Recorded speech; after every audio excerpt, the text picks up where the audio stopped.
কোন সূরা মুহাম্মদ সাল্লাল্লাহু আলাইহি ওয়াসাল্লামকে সান্তনা দেওয়ার জন্য নাজিল করা হয়েছিল? সূরা দুহা। আমি উত্তরটাকে নেব ইনশাআল্লাহ। সঠিক? ইনশাআল্লাহ।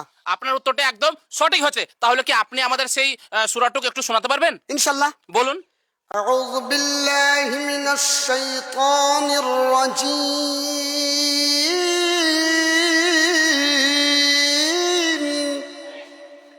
বিসমিল্লাহির রহমানির রহিম।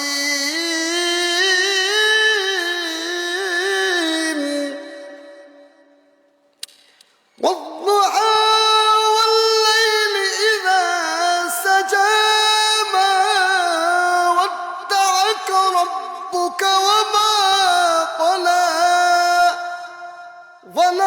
وللآخرة خير لك من الأولى ولسوف يعطيك ربك فترضى ألم يجدك يتيما فآوى ووجدك ضالا فهدى ووجدك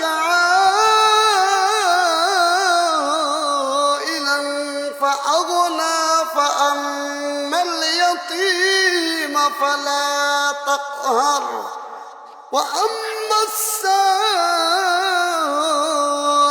فلا تنهر وأما بنعمة ربك فحدث। আলহামদুলিল্লাহ, একদম সঠিক উত্তর। তাহলে আপনারা দেখতে পেলেন এই একটা অন্ধ হাফেজের একটি তেলাওয়াত। মুহাম্মদ সাল্লাল্লাহু আলাইহি ওয়াসাল্লাম তিনি যখন খুব বিপদের মধ্যে, তিনি যখন খুব এর মধ্যে ছিলেন, তখন এই সূরাটা নাজিল করেছিলেন আল্লাহ তাআলা।